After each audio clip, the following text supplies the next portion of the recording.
जय हिंद दोस्तों। आज के इस वीडियो में हम आपको बताने वाले हैं बिहार सिविल कोड का जो है प्यून का जो वैकेंसी निकला हुआ है, यानी चपरासी का जो वैकेंसी निकला हुआ है उसका फुल नोटिफिकेशन आ चुका है। आज की इस वीडियो में हम आपको A to Z जानकारी देंगे, जैसे कि इसमें हम आपको बताएंगे इसमें क्या क्या सिलेबस होगा। जैसे कि अगर अधिक स्टूडेंट हो जाता है तो आपका प्री का भी एग्जाम लिया जाएगा और प्री में क्या क्या सब्जेक्ट निकाला गया है, दोनों का सब्जेक्ट इसमें निकाला गया है। प्री का भी एग्जाम होगा, मेंस का भी एग्जाम होगा। वैसे 10 लाख से ज्यादा लोग फॉर्म भरेंगे, तो यहाँ पर आपका प्री का जो है 100% एग्जाम होगा और एग्जाम जो होगा ऑफलाइन होगा। दोस्तों इस वीडियो में जैसे कि सिलेबस क्या होगा, सैलरी क्या मिलेगा, एज लिमिट क्या रखा गया है, A to Z जानकारी मिलेगी, इसलिए इस वीडियो को जो है लास्ट तक देखना जरूरी है। तो चलिए शुरू करते हैं। दोस्तों सबसे पहले यहाँ पर आप देखिए बिहार ग्रुप डी, यानी कि ये सिविल कोड का वैकेंसी है, प्यून ऑर्डरली। यहाँ पर आप देख सकते हैं वैकेंसी 2022 और यहाँ पर हम आपको सारी जानकारी देंगे। तो दोस्तों सबसे पहले देखिए टोटल पोस्ट जो है प्यून में जो है 1673 है। कितना है? 1673।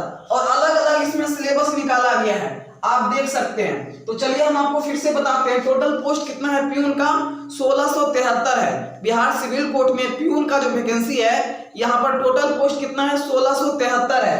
इसके बाद जो है अप्लाई कब से शुरू होगा, तो 20 सितंबर 2022 से लेके 20 अक्टूबर 2022 तक अप्लाई होगा, यानी कि 20/9/2022 से लेके 20/10/2022 तक अप्लाई होगा, यानी कि इसी महीने से 20 तारीख को जो है अप्लाई होना स्टार्ट हो जाएगा। समझ गए?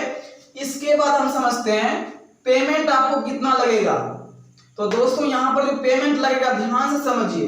अगर आप जनरल है, बीसी है, ईबीसी है, ईडब्ल्यूएस है या अदर स्टेट के रहने वाले हैं, जैसे यह वैकेंसी जो है बिहार के लिए प्रॉपर निकला है, वैसे प्रॉपर बिहार के लिए नहीं है, वैसे ऑल इंडिया की वैकेंसी है, लेकिन मेन क्या है इसमें बिहार है। तो जो भी बिहार वाले होंगे उन लोगों को जो है क्या किया जाएगा, जनरल, ओबीसी, एससी, एसटी सभी को अलग अलग काउंट किया जाएगा। जैसे कि हम आपको बताते हैं, जैसे कि general, BC, EBC, EWS, other state वाले को जो है इसी लेवल में काउंट कर लिया जाएगा और उनको जो है 600 रुपया लगेगा। किसको लगेगा? जनरल, बीसी, ईबीसी, ईडब्ल्यूएस या अदर स्टेट के रहने वाले, यानी कि आप बिहार के रहने वाले नहीं है, जैसे कि हो गया उत्तर प्रदेश, लखनऊ, जो भी है उन सभी स्टेट के रहने वाले हैं, तो यहाँ पर आपको 600 लगेगा। अगर आप बिहार के रहने वाले हैं, एससी, एसटी या विकलांग है, तो आपको 300 रुपया का यहाँ पर पेमेंट देना है। समझ गए यहाँ तक?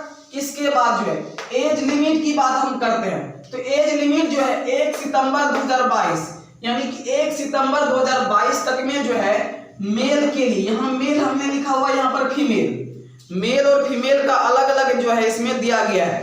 तो समझिए ध्यान से। जैसे कि जनरल के लिए है 18 से 37 वर्ष, कितना? 18 से 37 वर्ष। बीसी जिसको हम ओबीसी बोलेंगे, ओबीसी, ईबीसी के लिए जो है 18 से 40 वर्ष रखा गया है, लेकिन वैसे जनरल में 18 से 30 रखा गया है, लेकिन बीसी, ईबीसी वाले को जो है 3 वर्ष का छूट मिलता है उम्र में, इसीलिए यहाँ पर 40 वर्ष हुआ है ज्यादा से ज्यादा।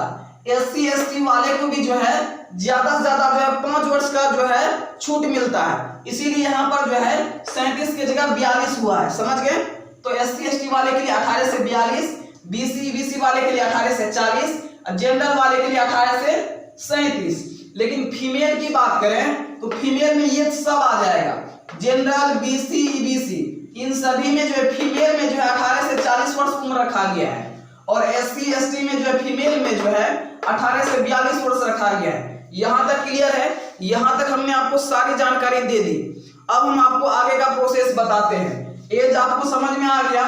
योग्यता की बात करें तो सिर्फ 10वीं पास है ऑल इंडिया। अगर आप किसी भी बोर्ड से 10वीं पास है तो इस फॉर्म को आप भर सकते हैं। समझ गए? इसमें परसेंटेज की कोई बात नहीं, जिसका ज्यादा नंबर होगा कम होगा इसमें कोई भी मतलब नहीं है। इसमें आपका एग्जाम होगा, एग्जाम जो होगा ऑफलाइन होगा। समझ गए? तो यहाँ पर आप देख लीजिए 10वीं पास है। दूसरा है मेडिकली फिट, यानी कि यहाँ पर रोगी आदमी नहीं होना चाहिए, आपका हेल्थ जो है थोड़ा सा फिटनेस में होना चाहिए, आपको रोग नहीं होना चाहिए। समझ गए? तो मेडिकल भी हो सकता है, वैसे दिया नहीं है, लेकिन अगर होगा, जब इस तरह का लिखा गया है तो इस तरह से आपको फिट रहना जरूरी है। समझ गए? और दूसरा जो है गुड मोरल कैरेक्टर, यानी कि आपका स्वभाव जो होना चाहिए अच्छा होना चाहिए। दोस्तों यह कोर्ट की वैकेंसी है। अब बहुत सारे यहाँ पर जैसे कि जो भी होते हैं, जो भी क्राइम करते हैं, कुछ भी करते हैं, तो उसमें होता क्या है, कुछ और क्राइम करने वाले आदमी जो है कभी कभी गुस्सा करके बोल देते हैं, तो उसमें आपको गुस्सा नहीं करना है, क्योंकि आप वहां के जो भी कर्मचारी हुए, तो वहां पर आपको गुस्सा नहीं करना है, आपको प्रेम भाव से ही जो है सभी से बात करना है, समझ गए। तो आपका कैरेक्टर अच्छा होना चाहिए, ध्यान से समझिए, कैरेक्टर जो है आपका अच्छा होना चाहिए, ये मेंशन किया गया है नोटिफिकेशन में। इसके बाद जो है सैलरी की बात करें तो 18 से 56,900 तक सैलरी है इसमें। कितना? 18,000 से लेके 56,900 तक। कितना? 18,000 से लेके 56,900 तक। अब इसमें CA जो भी होता है, तो उन सभी को मिला के जो है आपका 26,000 से लेके 28,000 पर मंथ चालू होगा। कितना होगा? 26,000 भी हो सकता है, 28,000 भी हो सकता है, डिपेंड करता है कुछ तौर तरीके पे जो भी है।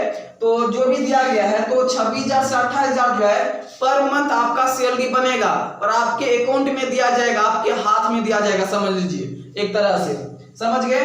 तो जो भी है, तो 26,000 से लेके 28,000 स्टार्टिंग में पर मंथ, और ज्यादा जो बढ़ेगा 56,900, तो इसमें भी हाथ में मतलब ज्यादा दिया जाएगा, समझ गए। तो सैलरी क्लियर हो चुका है। इसके बाद हम बताते हैं सिलेक्शन प्रोसेस। तो सिलेक्शन प्रोसेस क्या होगा? स्क्रीनिंग टेस्ट होगा ज्यादा फॉर्म अप्लाई होने पर। स्क्रीनिंग टेस्ट क्या होता है? प्री का। तो दोस्तों यहाँ पर स्पष्ट ये किया गया है कि अगर ज्यादा स्टूडेंट फॉर्म फिलअप करेंगे तो यहाँ पर आपका प्री का भी एग्जाम होगा। पिछले साल क्या हुआ था, मतलब पिछले बार जो एग्जाम हुआ था उसमें 5 लाख स्टूडेंट फॉर्म भरा था, तो उसमें प्री ले लिया था। लेकिन अब की बार जो है 4 साल के बाद अपग्रेड कितना होता है, तो अब की बार जो है बहुत ज्यादा स्टूडेंट, अब की बार 10 लाख से कम फॉर्म नहीं भरेगा, तो आपका प्री होना 100% तय है, समझ गए। आपका प्री होगा, प्री में 10% रिजल्ट देगा। कितना देगा? 10%। वैकेंसी जैसे 1673 है प्यून का, इसका 10 गुना समझ लीजिए, 10 गुना हो जाएगा 16,730। 16,730 जो भी कैंडिडेट होंगे उसको मेंस एग्जाम के लिए लिया जाएगा। देखिए सबसे पहले आपका प्री ले लेगा। प्री में जो है मल्टीपल क्वेश्चन होगा, जीके से होगा, इन सभी से क्वेश्चन पूछेगा। जब आप इसमें पास हो जाएंगे, इसमें क्वालिफाई हो जाएंगे, तो इसमें सिर्फ पास होना जरूरी है। इसमें वैकेंसी का जो है 10% आपको रिजल्ट देगा। 16,730 स्टूडेंट का यहाँ पर आपको रिजल्ट देगा मेंस एग्जाम के लिए। 16,730 स्टूडेंट को जो है बोलेगा कि तुम मेंस एग्जाम दो, समझ गए। तो यहाँ पर आप प्री का जो सिलेबस देख लीजिए क्या क्या है। सबसे पहला है जीके। जीके से आपका 25 क्वेश्चन पूछा जाएगा, मैथ से आपका 25 क्वेश्चन पूछा जाएगा, हिंदी से आपका 25 क्वेश्चन पूछा जाएगा, और इंग्लिश से आपका 25 क्वेश्चन पूछा जाएगा। टोटल जो है 100 क्वेश्चन पूछा जाएगा, 100 नंबर का पूछा जाएगा, और टाइम आपको 2 घंटा दिया जाएगा। कितना दिया जाएगा? 2 घंटा यहाँ पर आपको जो है टाइम दिया जाएगा, समझ गए। तो ये होगा OMR बेस पे, मतलब जो ये आपका प्री का जो एग्जाम होगा इसमें 1 नंबर का क्वेश्चन ही होगा सब, ठीक है। एक क्वेश्चन 1 नंबर का, एक क्वेश्चन 1 नंबर का। तो यहां तक क्लियर है, इसमें कोई दिक्कत नहीं है। इसके बाद जो है जब इसका रिजल्ट देगा 10 गुना, यानी कि 16,730 स्टूडेंट को जो है मेंस के लिए क्वालिफाई करेगा, तो वो 16,730 स्टूडेंट जो होंगे उसको मेंस का एग्जाम देना होगा, क्योंकि वैसे तो 10 लाख फॉर्म भरेंगे तो उसमें से छांटेगा सबको, मतलब तो 16,730 का रिजल्ट देगा। 16,730 में से जो है उसको 16,730 वाले स्टूडेंट को क्या करेगा?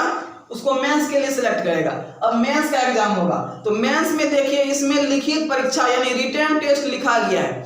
यहाँ पर स्पष्ट नहीं किया गया कि आपका डिस्क्रिप्टिव होगा, मतलब लिखित परीक्षा लिखा गया। फिर से मैं आपको बता रहा हूँ, लिखित परीक्षा का मतलब होता है डिस्क्रिप्टिव टेस्ट, यानी कि उसमें लिखित परीक्षा में लेख ऐसे ये सभी बोलता है, और उसमें लॉन्ग क्वेश्चन, समझ लीजिए उसमें लॉन्ग क्वेश्चन दिया जाता है। तो यहाँ पर आप समझिए, यहाँ पर 85 मार्क्स है टोटल। मेंस में कितना है?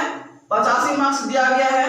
क्वालिफाई 85 में से कम आपको 30 लाना जरूरी है। कितना? 30 लाना जरूरी है। 30 से नीचे आएगा तो डायरेक्ट आपको छांट देगा। कितना? डायरेक्ट आपको छांट देगा। वैसे वैकेंसी तो 1673 है, वैसे 16,730 में से 1673 स्टूडेंट का ही क्वालिफाई किया जाएगा, समझ गए। तो वैकेंसी में तो बहुत सारा आ जाएगा। 16,730 में से जो है मेंस के लिए जिसको लेगा, तो उसमें जो है 16,730 में से जो है 1673 स्टूडेंट को ही लेगा। लेकिन इसमें जो दिया गया है कम से कम आपका जो है 85 में से जो है 30 आना चाहिए। उसके बाद जो 15 नंबर का आपका इंटरव्यू होगा। क्या होगा? 15 नंबर का आपका इंटरव्यू होगा, 15 नंबर का इंटरव्यू होगा। और 15 में से कम आपको 6 नंबर लाना जरूरी है। कितना? 6 नंबर लाना जरूरी है। इसके बाद जो है यहां पर आप देखिए, हिंदी से 35 क्वेश्चन पूछा जाएगा, इंग्लिश से 15 क्वेश्चन पूछा जाएगा, मैथ से 35 क्वेश्चन पूछा जाएगा। यहां तक क्लियर है? हिंदी से 35, इंग्लिश से 15, मैथ से 35। समझ गए? और यहां पर जो ये बताया गया है, ये जो है पेपर डिस्क्रिप्टिव होगा या ओएमआर। ओएमआर में होता है कि जिसमें ओएमआर में होता है कि 1 नंबर का क्वेश्चन सब दिया जाता है, एक नंबर का क्वेश्चन दिया जाता है। जैसे कि 35 है तो 35 एक नंबर का देगा, ठीक है। या कभी कभी होता है कि 2 नंबर का देगा, इसमें तो 35 है तो सभी एक नंबर का देगा, समझ लीजिए। और लेकिन इसमें जो है रिटेन दिया हुआ है, रिटेन एग्जाम। तो रिटेन का मतलब होता है कि हो सकता है इसमें लॉन्ग क्वेश्चन आपको दिया जाएगा, हो सकता है कोई क्लियर नहीं किया गया है, लेकिन यहाँ पर आपसे 1 नंबर का क्वेश्चन पूछ सकता है। या वैसे 20 तारीख से जो एग्जाम होगा तो उसमें अगर मेंशन कर दे तो कोई दिक्कत नहीं है, उसमें अगर मेंशन कर देता है तो कोई दिक्कत नहीं होगा। दोस्तों देखिए, ये सब जो नोटिफिकेशन निकालता है ना, इसमें 100% होता क्या है? छांटने का होता है, धांधली होता है। इसमें धांधली क्या होता है? जो एग्जाम ऑफलाइन होता है वो लोग जो है ऑफलाइन में तो कंप्यूटर से तो चेक नहीं होगा, वो चेक होगा कोई व्यक्ति ऐसे डायरेक्ट चेक करेंगे, तो उसमें जो भी मन होगा नंबर देने का देगा, नहीं देने का होगा नहीं देगा, उसके हिसाब से रिजल्ट निकालेगा। समझ गए? इस चीज को आप समझ सकते हैं। तो यहाँ तक जो भी है उससे कोई मतलब नहीं है, धांधली हो या ना हो उससे कोई मतलब नहीं है, लेकिन ऐसा हो सकता है। समझ गए? तो वैसे समझ लीजिए कि यहाँ पर आपका सब्जेक्टिव भी लिया जा सकता है या 1 नंबर लिया जाएगा, मतलब एक नंबर का क्वेश्चन पूछा जाएगा, या हो सकता है यहाँ पर डिस्क्रिप्टिव होगा आपका, यानी कि यहाँ पर जो है ऐसे राइटर मतलब जो भी होगा लॉन्ग क्वेश्चन भी पूछ सकता है। 15 नंबर का इंटरव्यू होगा, ये तो क्लियर है। लेकिन 85 नंबर का जो होगा ये लॉन्ग क्वेश्चन पूछा जाएगा या 1 नंबर का क्वेश्चन पूछा जाएगा, इसमें कुछ भी क्लियर नहीं है।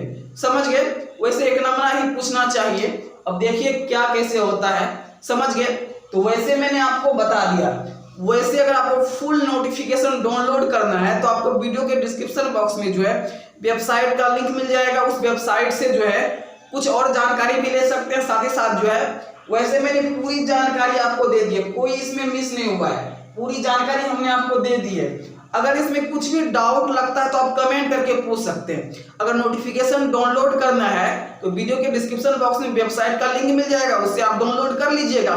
फिलहाल इस वीडियो में इतना ही, फिर मिलते हैं अगले वीडियो में, तब तक के लिए धन्यवाद।